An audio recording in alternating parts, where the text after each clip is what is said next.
This one thing will give you more confidence in retirement.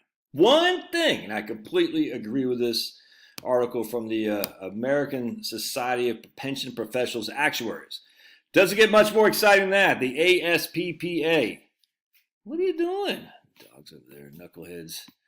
They talk about the EBRI study about retirement confidence. No, he's barking at Pablo, so we're going to bring Pablo up here to join us. Isn't that right, Stone Pablo? All right, right here. The biggest boost in confidence seems to come from having a retirement plan.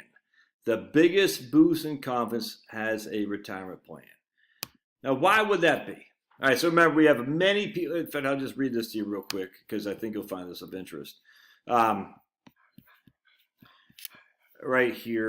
While over half of retirees say their overall expenses in retirement are higher than they originally expected, nearly 80% say they're able to spend money how they want.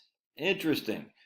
Within reason, of course. Moreover, despite those higher than expected costs, significantly more retirees this year say their overall lifestyle in retirement is better than expected. All right. Hold on a second. And more than 2/3 of retirees agree that they are having the retirement lifestyle they envisioned. Interesting. Interesting. And again, the biggest reason comes from having a retirement plan. I cannot stress this enough. I cannot tell you how many people, I'm going to let the dog out. I can't tell you how many people I talk to. We crunch the numbers. They're like, man, I didn't know. I didn't know. I know you didn't know. Because what my retirement, Finn again, what my retirement planning requires you to do, you want to come up? I want to say hi to everybody? Okay. Ouch. He just nipped me. He's trying to get me to play with him. And when I try to grab his toy, he's like, ow. Anyway, what my retirement plan does is it forces you to put the data in the system. And a lot of people have never done that before. They're just going on blind assumptions. And I said, no, if you're going to spend all this money on me, doggone, you better get it freaking done right. Don't just throw something against the wall and hope it sticks. And when you do that, you start saying, oh, like I was just talking to people today. Crushing, right here in the good old state of Georgia, the Peachtree State. Between their Social Security alone, they both get $3,500 a month of Social Security. If my lump of coal up there says 3,500 times 2, that's $7,000 a month, which is $84,000 a year in Social Security. No debt. I mean, again, I just talk about this all the time. They're like, so how much you spend? Well, $80,000 a year, $90,000 a year. All right, so of that, 84 has come from Social, and they got a good sized portfolio too. I said, what? Huh? You're not run out of money, and they can be all in cash. Now, Finn, why are you doing that, buddy? They can be all in cash without taking any risk.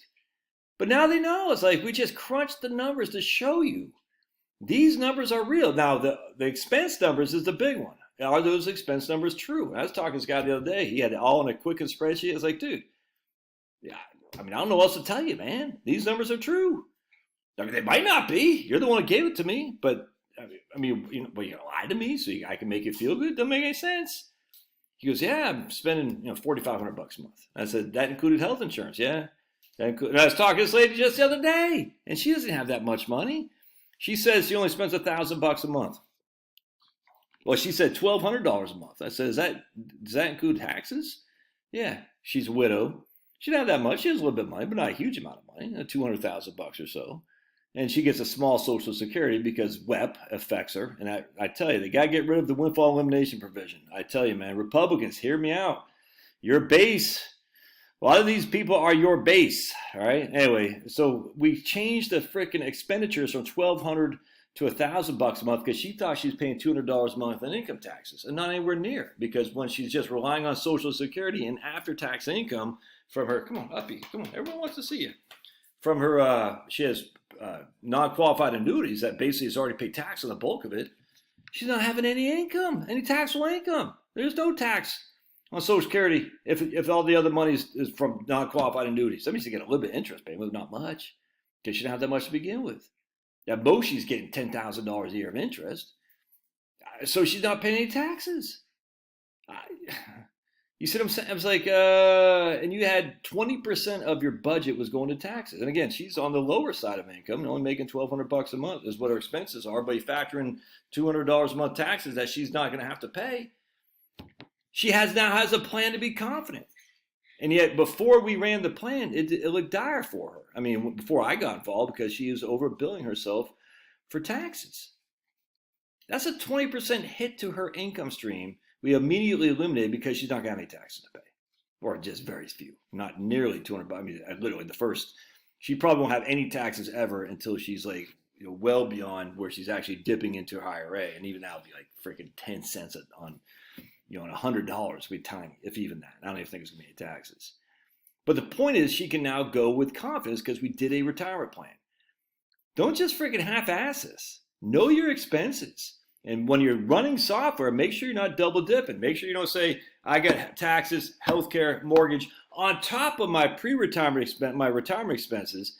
No, we don't want your retirement expenses in one bucket. But you can have that, not my software, because we have your retirement expenses, which include going out to eat, going out to eat, filling up your car with gas, utilities, all that. On top of that, we have separate line items for healthcare, for income taxes, property taxes, homeowners insurance, and all that right there. So you gotta separate these things. You do all the grunt work. I just say, hey, this looks good. That looks a little bit odd to me, but let's run with it. You do the grunt work. You can see it in people's eyes on these Zooms. They're like, oh, yeah, that makes sense. I didn't get it. I guess you're right. And look, I've had to tell people they can't retire, not many. Because once you have a plan, you take the time to figure out what your spendings are. And then you say, oh, I'm spending $7,000 a month. Well, where's that money going to come from? It's going to come from Social Security. I get $5,000 a month of Social Security. All right, so you need $2,000 a month. That's $24,000 a year. $24,000. What are you chomping on, buddy? $24,000 a year divided by 0.05. That means you need $480,000 to match that $7,000 a month. Are we going to actually spend $7,000 a month each and every month until we die, adjust for inflation? No, but either way. Do you have $480,000 in which to spend $7,000 a month, of which $5,000 a month comes from Social Security? No. Are we really going to spend $7,000 a month then? What was that $7,000 a month? Oh, I had healthcare twice in there. How did you have it twice? Because I had $5,000 a month. I had $7,000 a month for healthcare. Excuse me, $5,000 a month for healthcare. I'm like, well, we have healthcare someplace else. We're double billing you. So your actual spending is $6,000 a month or $5,000. It happens all the time. Don't double bill yourself. But the point being is you got to have a plan to figure this stuff out. All right. Love your thoughts. God bless. We'll see you.